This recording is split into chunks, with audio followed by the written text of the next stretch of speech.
Hi folks, thanks for your time and attention today.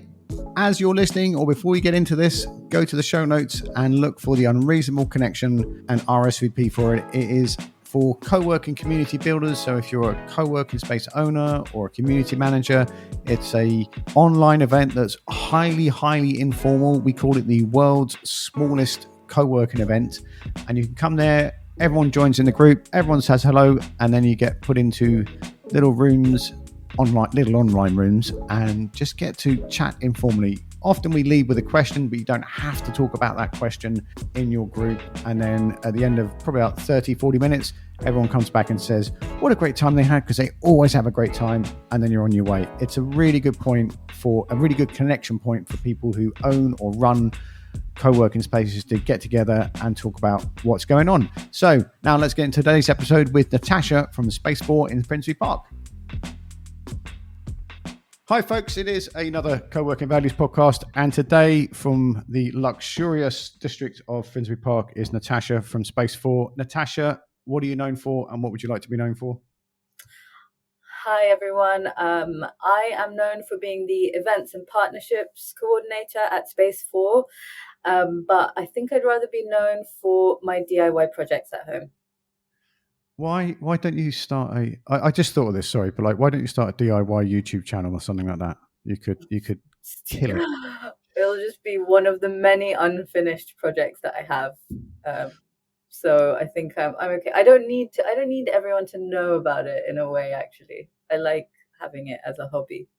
After this podcast, you'll be flooded with requests for that. So what in this thing today, I really do mean this, Space4 I've known since the beginning. It's one of my favorite go-to places. For years I referenced Impact Hub Birmingham with IMI and Space4 as the go-to examples of neighborhood co-working spaces doing lots of stuff for the local community. Can you say how long you've been at Space4 and how you are now a female owner, which I think is something that just gets overlooked with your space, and what it's all about?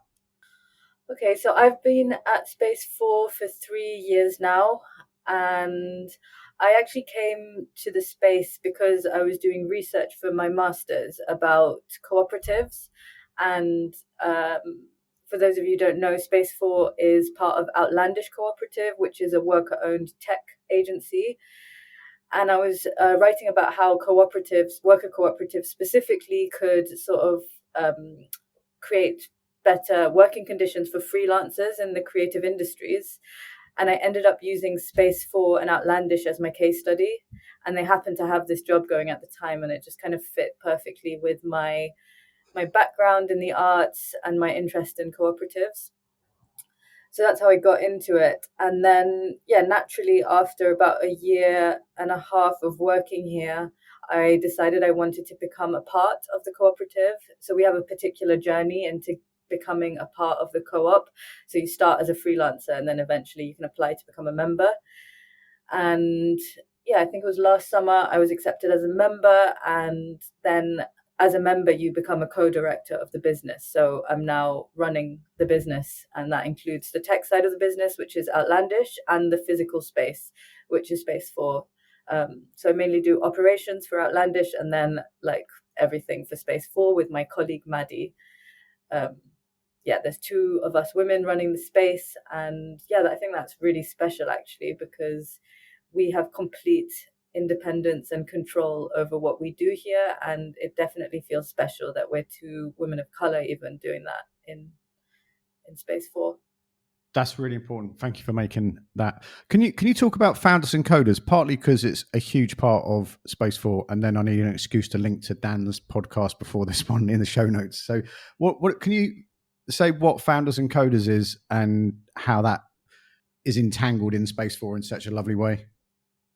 Yeah, so I think I wasn't here when we founded Space4, obviously, but it was around 2017, 18, that we became one of Islington Council's affordable workspaces. And we got that deal kind of by having an organization called Founders and Coders as one of our anchor tenants in this space.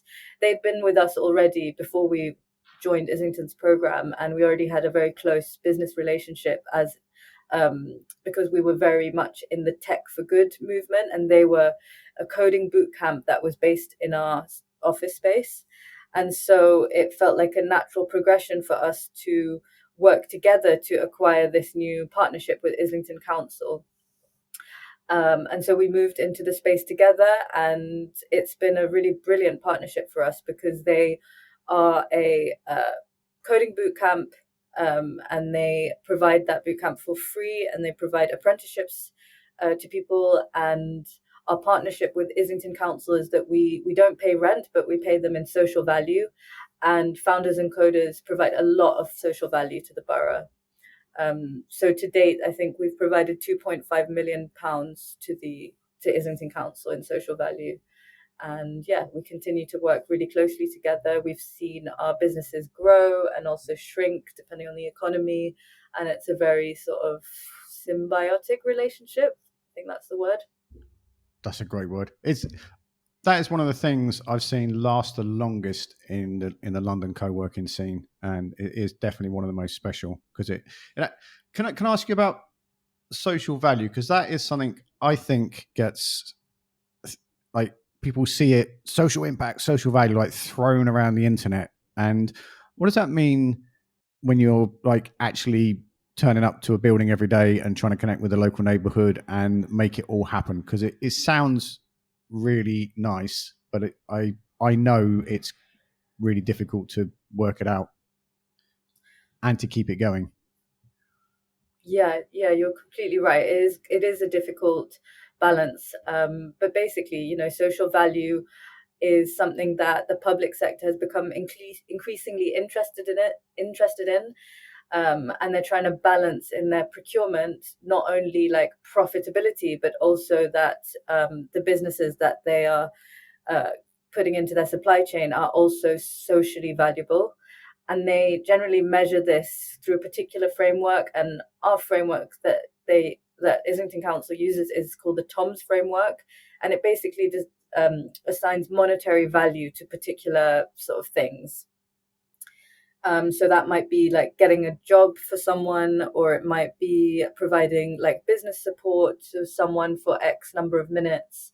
So it can be quite like technical, and it's very difficult for us to capture everything that goes on in Space4 for sure, because our space is extremely informal and organic, and people are sharing business advice.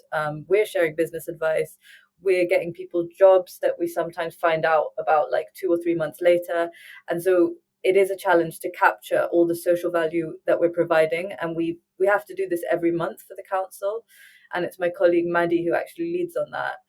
And yeah, it's definitely tricky to track all the sort of socially valuable interactions that happen in our space. And it's something we continue to try and find processes on, and to try and remember to record in some way or another when we hear that so-and-so met with so-and-so. Sometimes we're literally just sitting at our desk and we see two people meeting in a meeting room, and we're like, oh, what's that about? That is social value. And we sort of record it, or we go and ask them what they're doing. So yeah, it's definitely a challenge. I got into a couple of projects when we had to record social value, and probably at the time Space4 opened, and I just couldn't do it. Like, so much is very informal things being passed around, and trying to track it and justify it I'm amazed and delighted you have got so far with it. But the keeping track of it is not for me, is the way I'm going to say that nicely. How when someone joins Space4, how do you explain it? I mean, I imagine they kind of know what they're getting into. It's not like they Google it and turn up and swipe their credit card. There's a bit. I always imagine and hope there's a bit more to it than that. But how do you explain what people are getting into when they join, like, particularly around the social value thing, to anchor your answer? Sorry. To be honest, I don't think we actually explicitly really explain anything. In particular, it's very much the atmosphere of the space and the sort of posters on the wall and the type of flyers around, and it's really the culture of the space that explains itself. So I think you if you do it, we offer a free trial day here. So when you come in, you kind of get a sense. The way that people interact with each other is very friendly. There's people sort of pitching in to like help do community lunch or to help someone with a problem. There's lots of socializing over tea in the kitchen. It's a space where, people will ask who you are if they haven't seen you before. And I think that kind of does most of the explaining for us. I think it would almost feel a bit trite, if that's the word, or a bit cheesy to try and explain like what, we run with cooperative values or blah, blah, blah. We kind of demonstrate it through doing what we do more than anything else. I agree with that. Like it is trite and cheesy, but I think that I don't know if it's still there. That sign you have in the bathroom, like what's not available at Space4. I can't remember it, and I wish I hadn't said this now. But there's some funny picture in the bathroom that says everything that doesn't happen at Space4, and it's like a reverse thing. Oh yeah, 10 things I hate about Space4. That's it. Yeah. I'll put I'll find a picture of that somewhere. I love sharing that with people. You said that trigger word there, community lunch, which is legendary. And I know, as you know, I'm a big fan of that. Like, can you explain how that works? Because one thing I always tell people is you have to have some form of like community breakfast or community things, but that is like full on Burning Man of community lunches. Yeah, so every Wednesday we do what's called a community lunch, and someone in the space generally organizes it. It's kind of a spreadsheet that gets spread around in our like internal Discord. People sign up, and then we go and get lunch for that many people from an independent food outlet around us.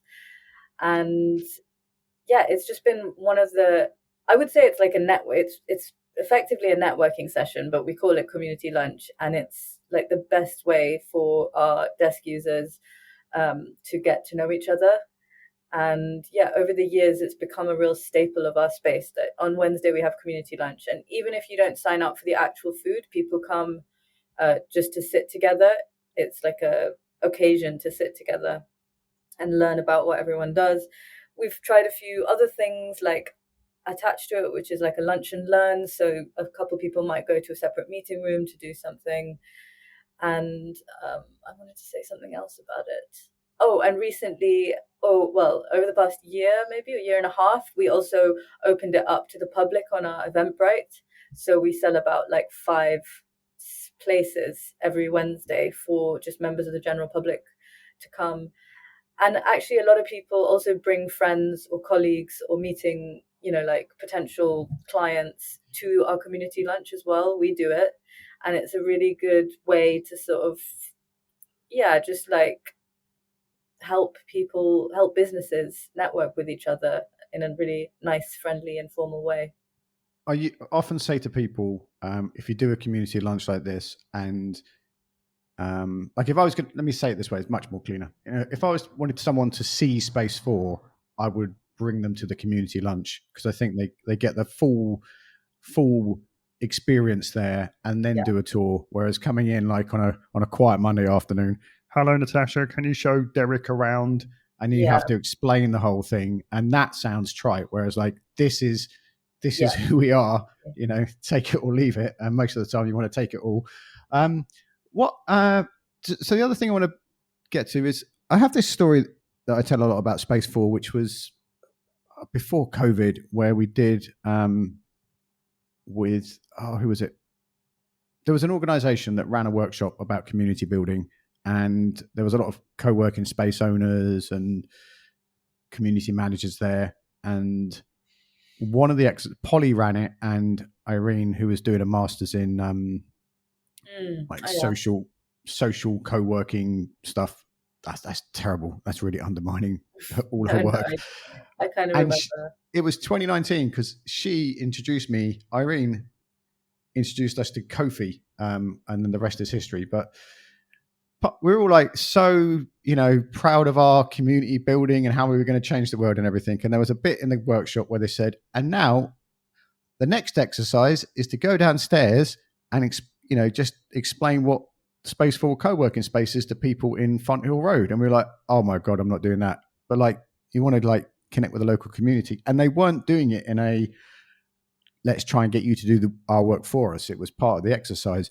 And we were terrified about going downstairs to say, did you know what this space is? And trying to explain it and connect with the local neighborhood. So where I'm going with that was much longer than I intended. Like, how do you actually connect with the local neighborhood? Because ever since that bit there, it is so hard to open a co-working space in a neighborhood and genuinely be part of the neighborhood. How do you do that? Yeah, it's very tricky actually in our space because we're on the second floor, and from the ground floor you really can't tell that we're there. The signage is extremely small. There's a massive black gate or a very discreet grey door to get into our space. So you can't pass it and be curious about it. You have to know that you're going there. So yeah, that's kind of a shame. Me and Maddie, we often wish that we could have a ground floor open door sort of situation, but that's never been the case for us. So I think some of the ways that we've engaged with the local community is that we have this really strong partnership with Islington Council, and we really sort of participate in their networks. So, whether it's the employability network, so we get lots of sort of Islington Council projects that are working with job seekers or like trying to get people into tech. They come to do their own community lunch here, or they'll do a tour of the space, and we'll gather some of our businesses to talk about the space. And then through that, local people find out about what we do. We've also got strong ties with the local like voluntary and charity sector. We're kind of on their mailing list, and we put all of our events in there, and sometimes we go to their events as well. So there's an element of like us also making sure that we're engaged in like local events. And then I think like one of the big things is really like visiting local restaurants and local businesses. Like we shop. There's so much going on in Finsbury Park, and we shop in Finsbury Park. We buy our food from independent restaurants for community lunch. As a business, as Outlandish, we also have a team lunch on Tuesdays, and we visit the local businesses. So, I walk down Finsbury Park and people wave at me so much that I feel like a minor celebrity when I bring my friends around this area, because I just know loads of people through using their businesses, and there's loads of independent businesses here. So I think it's a combination of quite a few things. Is that area a little bit off topic? Like, every time I walk through there's like another thing built. There's all that regeneration around the station and everything. Are those independent businesses like hanging on for dear life, or are they not going anywhere? Yeah, I mean, the gentrified bit of the station is less independent. There's Gales, and then there's like M&S and stuff like that, Picture House. But around on our road, on Fonthill Road, there's all the fashion shops independent. There's loads of independent restaurants around here. It's unbelievable actually. And there's still loads of shops, like really unique, interesting shops, on Stroud Green Road, Fonthill Road, like Wells Terrace. There's just a lot. There is the gentrified bit, of course, but I think Finsbury Park has maintained a lot of its character and uniqueness as well, which is really, really nice for us. It feels, I haven't done any data analysis on it, but it feels so hard to, like, as one of the streets I walk down and feel like this is what London used to be like. And, now it's all Gales and Starbucks and, that type of thing. Before I go off on my nostalgia thing there, one thing I'm always interested in is how co-working spaces create jobs or get people into work. And you mentioned a little bit about it earlier, but that kind of job creation, contributing to the local economy role is like really, it's a massive strength, a massive overlooked strength of a co-working space. And not so much like, can people get a job with Space4, but how does it contribute to that? Yeah, I actually missed out on saying that when we were talking about founders and coders, but there's been so much like cross-pollination between founders and coders and the tech businesses in our space. You know, people getting apprenticeships or moving on to roles in the tech businesses in Space 4.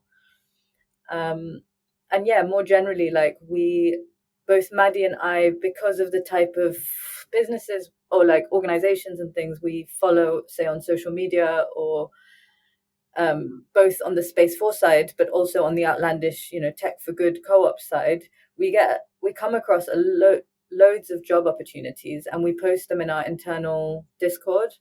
And it's amazing how many people actually look and apply and get those jobs. So there's that element. There's the bringing external opportunities into the space. And we're quite, because we've got our eye out on what's going on in the sector, we're good at sort of curating that.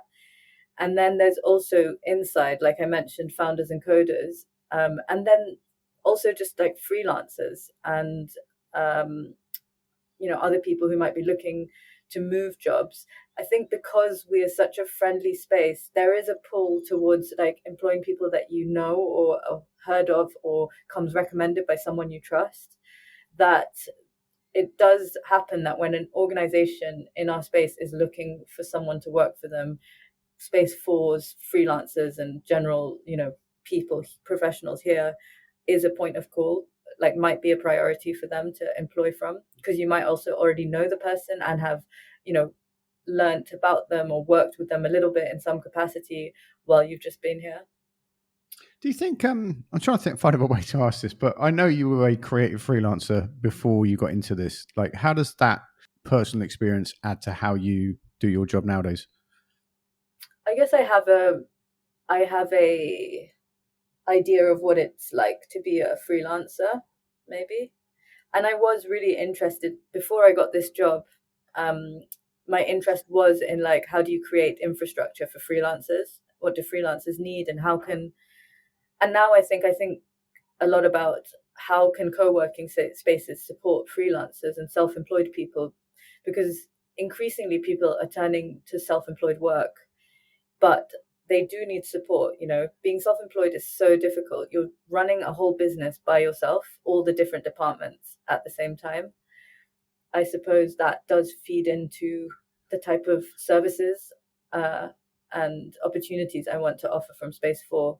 And so one thing that has been really successful that we started last year actually is our structured networking sessions, which we run once a month. And it's in this particular givers gain style of referrals. And that's actually created a lot of work for people, freelancers in particular. So yeah, I know when you're talking about jobs, it's a mix of like, permanent employed roles that businesses are looking for, but then it's also a lot of freelancers in similar sectors sort of working with and for each other and finding opportunities together. I think we do a lot of that here because we also attract people with the same sort of ethos because of the cooperative values.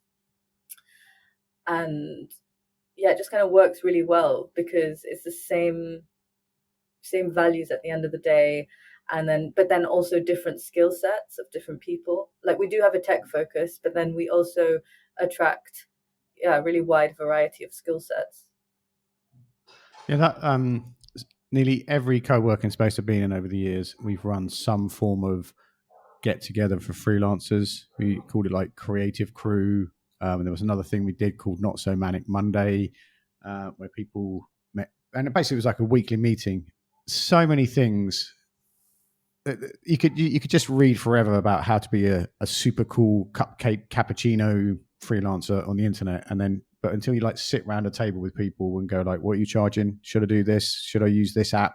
Do I use Free Agent or QuickBooks, and what connects this? You hemorrhage so much space. So much time wondering how to do one little thing. Yeah, that's so true. And it's really lonely as well. And being in a co-working space is a really, really good start. And being provided intentional meeting to sit with other freelancers is gold dust.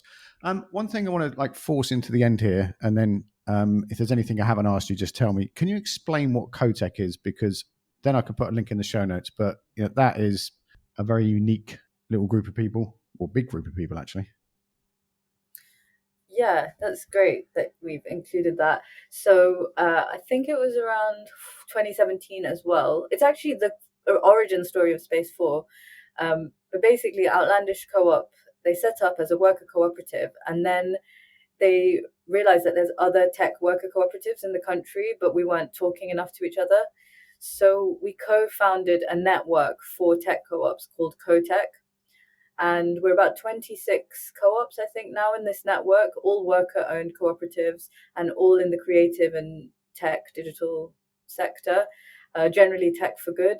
But we do everything from sort of design, websites, even hosting infrastructure, sort of theory of change workshops, like design thinking workshops and facilitation. And we quickly realized, Outlandish at the time, that there was also no space for that network to kind of gather, and that's why Space4 was born, to be a kind of center point, a hub for the tech worker co-op movement. And it grew from that into the partnership with Islington Council, and now we sort of attract anyone really who shares our values. Although even if they don't share our values, they're welcome to use the space. We're one of the borough's affordable workspaces, but we generally attract people who are sort of interested in co-ops or interested in tech for good or interested in doing something socially valuable. But it all started with CoTech. I love the CoTech story. Before I forget, is there anything I didn't ask you about that you're dying to tell us? I did think that I didn't speak much about our events program, actually, but yeah, I mean, just to say that I was brought in 2 or 3 years ago because we got some funding to boost our events program, and we've run so many events in the past 2 or 3 years because of that. And I think that's a big part of this space and how we've built a community. And we were just talking about sort of virtual memberships before this call, but there's Space4 has the desk users for sure. Then it has the CoTech co-op community, but it also just has a community of people who come here for events. And that's kind of our virtual membership. They're not really desk users, but they use the space regularly, either to run their own events or because they see this as a destination to come to for interesting events at the intersection of kind of social impact, co-ops and tech. And so, yeah, there's multiple communities living, breathing, growing here at Space4, not just our desk users at all. So how do you decide what events to put on? Because I used to put events on that I thought were really cool, but I forgot to ask anyone if they wanted it, and that kind of backfired. But I see you folks online like this, you're like Wembley Stadium or Finsbury Park for events. How do you curate your program? Well, I guess my brief at the beginning was we're in tech for good, we're a co-op, and then we're interested in social issues, we're kind of a politically interested organization, small p, and so in that sense, I think Polly, who's was our third manager and who founded the space, actually, she was very good at being oh, well, I know this organization, they're doing interesting things, why don't you bring them together? Because she'd done a lot of the event curation at the beginning. So I kind of took her lead at first. And then I guess using my own interest in co-ops, and I have a bit of a background in tech and open source and all that kind of stuff. I did a bit of that. I made it up and saw what worked. But what was nice and what happens increasingly now is that people come to us with their ideas, and I really try to either platform the people in the space or platform people who take what seems to be a genuine interest in engaging with us in our community, and let them decide what's interesting, because they're also in the sector doing the things. So I really work with people to design events, and just try to now that I've got the experience of who comes and why they come and what's the sign-ups blah blah blah, I have an eye for like what it should be called or when it should be, what time and things like that. So I can guide in that way. But nowadays, really trying to harness the skills and knowledge and capacity of the people in our virtual membership, let's say. That concoction of political activism, tech, open sourceness cooperativeness was always very, very attractive for me. And it was one of the few places I found where you could like get that kind of conversation. And I met a lot of people who actually like turn words into action, because there's a lot of people, and I've been one of these, definitely, like sitting around in a room talking about impact and then going off and having a cheeseburger and a Budweiser and forgetting what they talked about. So the way you like keep going, I'm always full of admiration for you folks. Where can we find you online, Natasha? Where's the best place to connect and get involved? Well, probably our website, space4.tech, and on that you can sign up to our mailing list. I think that's where we're most active. And actually on LinkedIn, the Space4 page and my page actually is quite active, talking about what we're up to at Space4 and Outlandish. It's very active. Like that's where I find out what's going on. And I'll link to the Outlandish page in the show notes too. So Natasha, thank you very much for your time and taking part and sharing all that with us today. And we will find another reason to invite you back and talk about how you're changing the world in North East London. But for you folks who are listening, thank you very much for your time and attention today. Go to the show notes that we just talked about. You know, if you listen regularly, how much we love the show notes. There's a link to the Workspace Design Show, which is in February 2026 at the Business Design Centre, which is a short walk from Space4.